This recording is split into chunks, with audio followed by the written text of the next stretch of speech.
1 year since the October 7th attacks on Israel, we look back at the lives lost. He told me, "Dad, when you bury me, please do it with my surfboard." A few seconds later, he got his short breath and he died. The lives forever changed. And still I'm here. So they will have to understand this thing. Nobody is going because they kill us. And the lives of so many Gazans upended or cut short. They said evacuate, and we evacuated. And every time we're evacuated to the streets, I wish they would eliminate us and end our suffering. Children are not at fault. We're merely civilians. We're not involved in other activities. Don't we deserve to live in peace?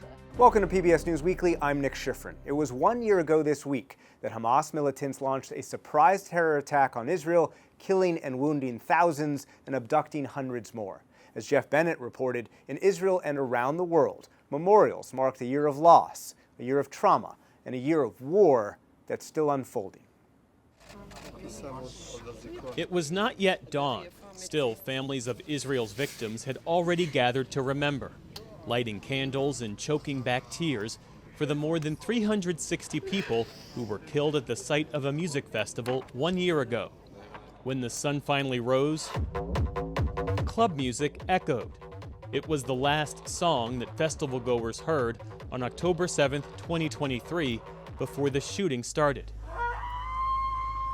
And in pain laid bare, the solemn ceremony pierced by the anguished wail of a victim's relative. Families spoke of the moment that everything changed. It seems to be like yesterday was the last day we saw him. For us, yesterday was the last day of the old life. In Jerusalem, sirens blared at 6:29 a.m., believed to be the precise moment Hamas-led militants began their attack, massacring more than 1,200 people and taking over 200 hostages. Israeli Prime Minister Benjamin Netanyahu today visited a memorial, the names of the victims etched forever in iron, and surrounded by his cabinet held a minute of silence before insisting on strength in the resulting war. Since that black day, we have been fighting. This is the war of our existence, the war of resurrection. This is how I would like to officially call the war. We will end the war when we complete all the goals we have set. And indeed, across the world, others paid tribute. President Biden and the First Lady honored those lost with a prayer, God full of mercy, and the lighting of a single candle. For many Palestinians, there was grief for the 42,000 Gazans that local health officials say have been killed since the war began. And there was anger for what many Palestinians are calling a genocide at the hands of the Israelis. A year has passed and Israel is stumbling. It is committing massacres against our people, our children, and our houses. In Gaza, this day was not so much an anniversary, but a day like all the others. Many were still reeling from Israeli airstrikes that tore through a mosque and a shelter for displaced people early Sunday that killed at least 26 and wounded nearly 100 others. And as the war rages on multiple fronts, Israel continued its relentless aerial assault on neighboring Lebanon in its pursuit of Hezbollah militants.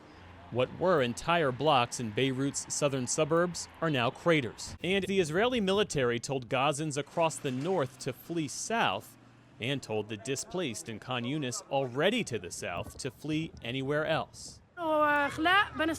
They said evacuate, and we evacuated. And every time we're evacuated to the streets, I wish they would eliminate us and end our suffering. For some, today marks a grim milestone. For others, another day in a life upended by a war with no end in sight. Among the first targets on the morning of October the 7th were communities across southern Israel hit first by rockets, then infiltrated by Hamas militants who went house to house, killing and kidnapping civilians. Among those communities is Kibbutz Be'eri. I visited the community to look back on a day that has changed Israel and the wider region. And a warning, some images in this story may be disturbing. 1 year later, the Bachar home in Kibbutz Be'eri, 3 miles from the Gaza Strip, is frozen in horror. Evidence of a community that will never be the same, a family that will never be whole, and a safe room that couldn't keep them safe. they get into the house. You hear the steps on the floor, and they know that people still alive. They are in the safe room, so they go straight to the safe room. They try to open and you close, and they try to open and you close, and they told me, Iftach el bab, open the door. Avidah Bachar lived here with Dana, his wife of 32 years, their son Carmel, and daughter Adar. The home stands as it was 365 days ago, a clock frozen to the time of the attack on this house, and a safe room where Adar Bachar recorded these messages for a local chat group. They're burning us. We can't. They burn us. Come now. Now. We're being shot. They shot us. Come now. He shot me through the door. So I saw this one bullet took my arm here in the side. And a few seconds later, I collapsed. I fell into the safe room. Carmel, both hands go because he's holding like that, and the bullets go hit his arm. The bullet holes and his or his son's blood still stain the door. Help us, please. They threw 3 grenades at us. Please help us. We're dying here. My whole leg is injured. My whole leg is punctured. Dad, all his legs. Carmel, too. Mom is going to die, I'm telling you. Help us. Anyone who can help us, please. I love you. We love you. We all love you. Carmel, stay with us. Don't close your eyes. Mom, stay with us. Don't die.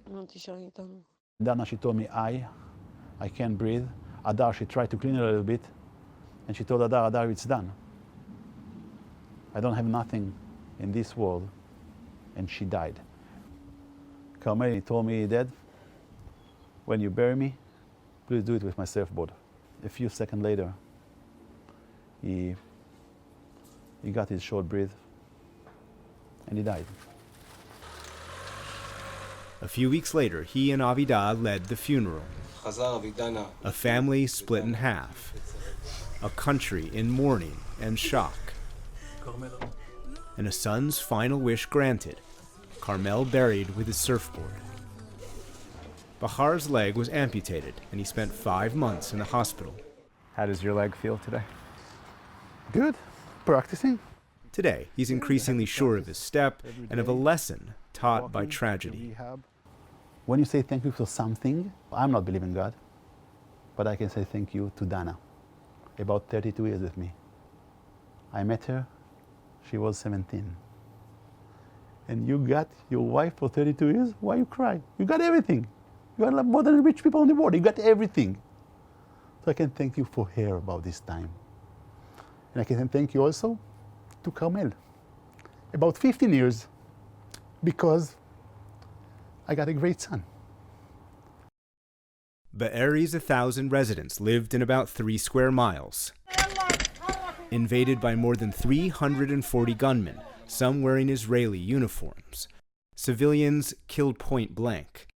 Dead bodies discarded or denied any dignity and taken back to Gaza. A couple, embracing each other, burned alive. In total, 101 civilians, more than 1/10 of Be'eri's population, and more than 30 security personnel were killed, including a friend who fought alongside Yonatan Alfia. The chaos was so high, none of us understood what's going on. Alfia is a reservist and former paratrooper. He and others came from all over to join a handful of Israeli special forces to fight back. It took them nearly 2 days to declare Be'eri liberated and bring shocked survivors out of their safe rooms. The main feeling of us fighters in this area was that we came to the battle unprepared. I, for example, came only with my personal handgun. When the other side, Hamas terrorists, fight us with RPGs, rockets, suicide drones, automatic weapons, mortar bombs, and well-prepared command.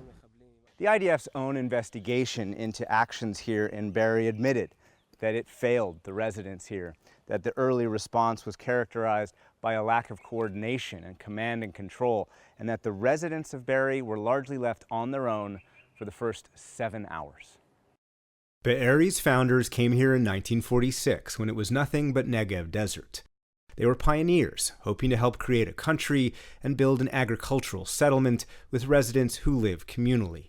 This kibbutz, there was nothing here because there were no water. Everything that you see here is planted. Everything is man-made. Nili Bar Sinai has lived here for a half-century, lured by Yoram Bar Sinai, one of the kibbutz's original architects. They started a family and advocated for the kibbutz's founding principle, cooperation. He is cooperative and not competitive, that he wants to live together, and it's the saddest irony of all that, that we think in such cooperative terms, and this is what they do to us. You live on the opposite side of the kibbutz. Okay. And your husband came here on the morning of the 7th. Yes. 1 year ago, Yoram Bar Sinai rushed to this house, their daughters, to help defend her and the grandkids. They stopped the car and went up, 7 of them, and he shot and they shot. And that was it. And my daughter was there with 3 kids, and she heard the sound. And then she heard steps coming, and she hoped it was him. But it wasn't, Somebody opened with this thing, and she slammed the door on him. And she stayed there holding the handle for 20 hours, I think. He was a cooperative guy. He could handle anyone, including me. You see? He could take me for 50 years, so you can imagine. He was a good father. And he was, like all kibbutznikim, he was an army officer, and he was playing guitar, he was drawing, he was just the best you could get. 25 miles to the east, another kibbutz, Hatzarim, has opened its doors to Be'eri's displaced and built them new prefab houses, including for Ayelet Hakim. What was done to us on the 7th of October is unimaginable, and I don't think anybody invented a word for it. And my life since, it's just the same, I have a house, but not a home.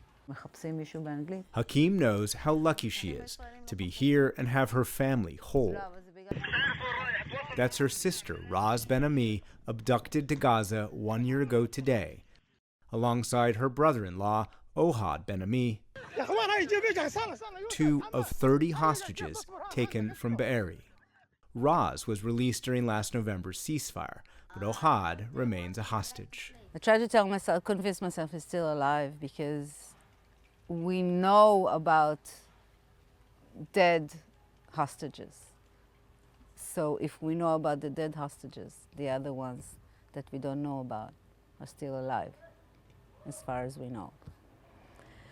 And hopefully they'll do something about it and bring him back. Back in Be'eri today, at the epicenter of their loss, residents rallied for the hostages and hoped they heard a message. You are not alone, they chant. That's also a reminder for themselves. We're back to Be'eri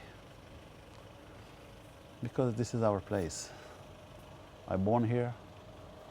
I'm gonna die here. We're gonna rebuild Be'eri again. My mother was killed 50 years ago at the Lod airport, and now my husband, and still I'm here. So they will have to understand this. That nobody is going because they kill us. Nobody is going. Determination despite devastation.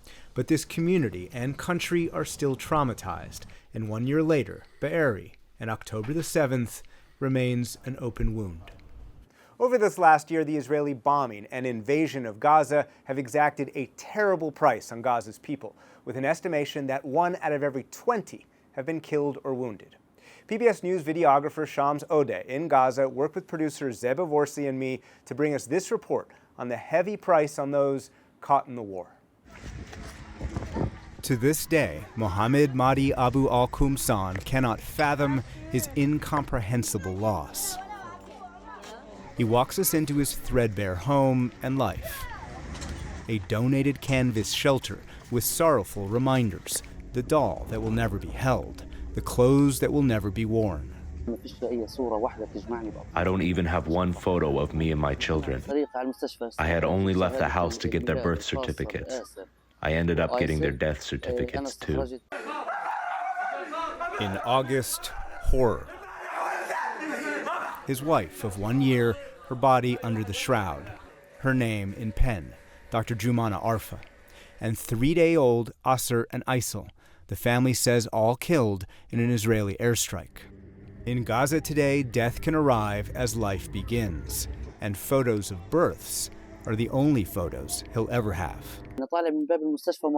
I was excited to leave the hospital to go and show my wife the birth certificates because she chose their names.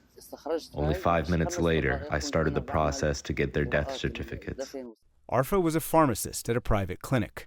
Their twins were their firstborn. And like everyone here, in the last year, the family fled from multiple homes, first from Gaza City to Rafah, and then back to Deir al-Balah in search of unobtainable safety. On Facebook, Arfa used to write about the war's victims until she became one. I need a court of law to find how a woman who was living in a safe home, who had recently given birth, was killed in this way. Children are not at fault. We're merely civilians. We're not involved in other activities. Don't we deserve to live in peace, without fear?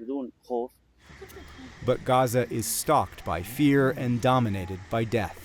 The Abed kids, Hala, Chazal, Mohammed, and Salma, are among tens of thousands of orphans adopted by their uncle after his brother, their father, Majdi, was killed last October.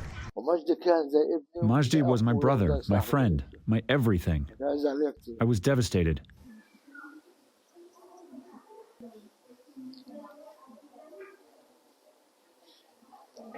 The siblings survived by chance. Their mother unknowingly saved them. We were at home, and then my mom asked us to go get her something from the store. When we came back, we found the entire area destroyed. They're grateful to have a place to live, but what she really wants to have is her parents back. We ask, do you miss them?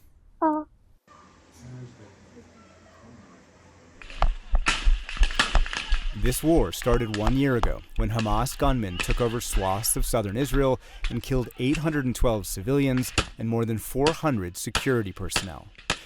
Israel has pursued what it calls absolute victory over Hamas, with a punishing air and ground campaign to eradicate Hamas and return the hostages. It blames civilian deaths on Hamas. Hamas places its weapons, its terrorists, in hospitals, schools, mosques, and throughout civilian areas. They do this in order to win immunity and to maximize civilian casualties.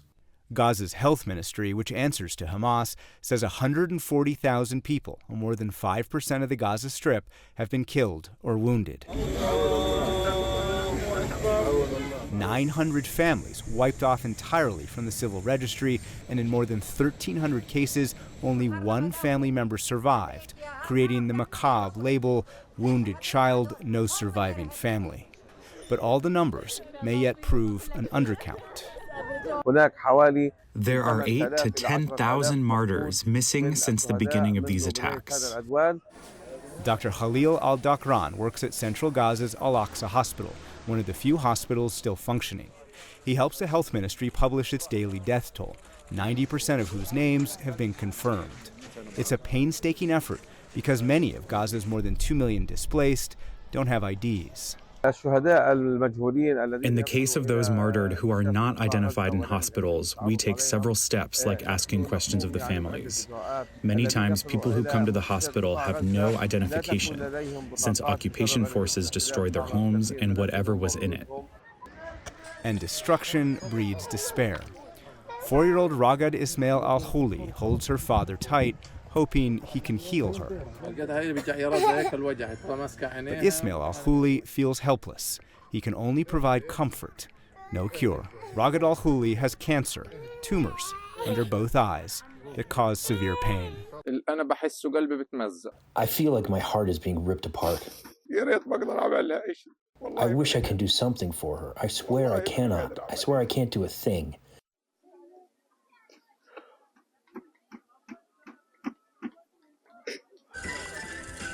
Like any sick child, cartoons distract until her eyes feel strained. So her best chance for treatment is outside, but the outside world is almost completely inaccessible. Consider her like one of your daughters. If we delay her treatment anymore, it could lead to her blindness. She was a smart girl. She'd run and play. But ever since getting the tumor, she's changed completely. Completely changed. 1 year later, Gazans' infrastructure and lives are unrecognizable. They've lived through multiple wars, but after this one, nobody will be the same. 1 year on from October the 7th, the persistent memories of that day are perhaps no more acute than for those who survived both the attack and a kidnapping into Gaza. Sapir Cohen was on Kibbutz Be'eri that day and held for nearly 2 months by Hamas. She is transformed by trauma, but is now finding her own voice. On the morning of October the 7th, a tide of terror rolled into Kibbutz Be'eri. They broadcast, kidnapped, and killed residents and entered this home, where Sapir Cohen and her boyfriend Sasha Trufanov were hiding in a bedroom. Cohen accepted her fate. I didn't send a message to my parents. I didn't want to say something with the meaning of goodbye. So I decided just to say my prayer, and I'm saying that again and again and again, and finally I felt something deep inside of me. I felt peace. As she was taken, she felt overwhelming terror and profound regret. God, please, it can't be. It can't be. I never did something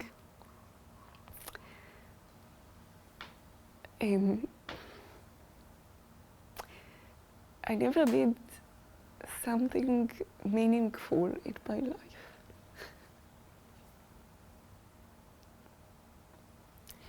And that was my last wish. Just keep me alive and give me the chance to do something. But first, she faced more terror. As she arrived in Gaza, a mob was waiting. That's her in blue. I saw thousands of people in the street. Like, all the people came outside and they are all encouraged the terrorists, and they are all come to touch me and to beat me, and they beat me strong. So I need to put the hands on my head, and I'll say, God, please save me. I don't want to die here. Like other hostages, she was held for some time above ground in multiple houses. And then, as Israel intensified its campaign, Hamas moved her underground into its network of tunnels. The smell, like garbage. In the tunnels, there was a lot of moisture and mold, and a lot of lice and bed bugs. All day you're scratching your hands and your head.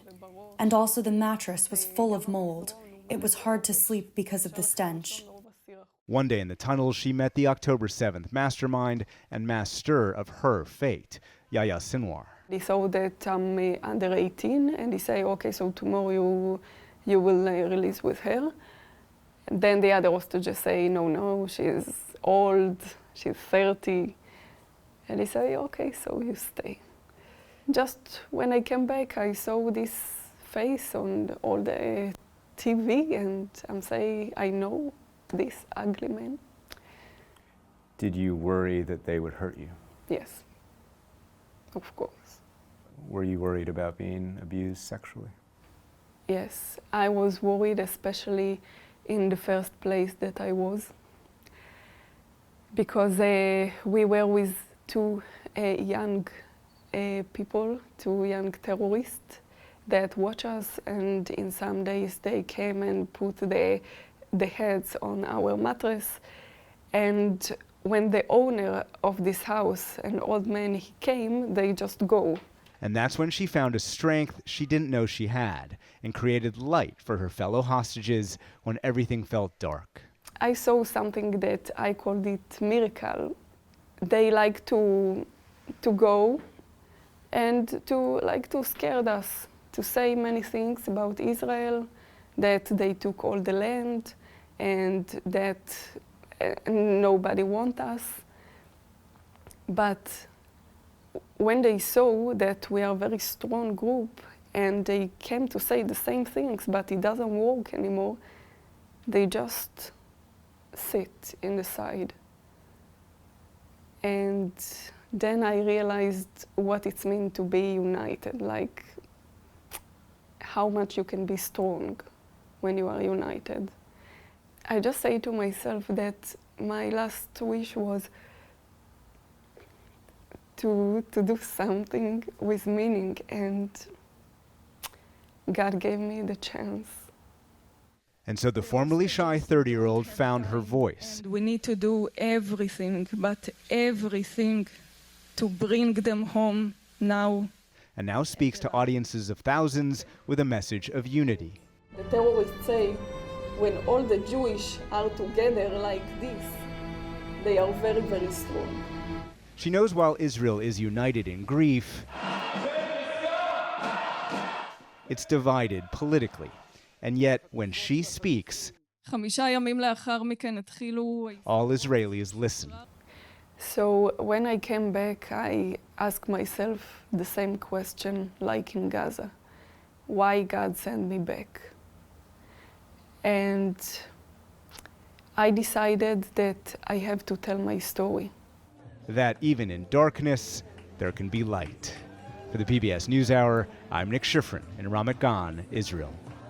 Here at PBS News, we created this show to provide an in-depth roundup of our coverage of this war. We hope you'll continue to watch for our reporting on this topic and many others. For all of us here at PBS News Weekly, thank you for watching.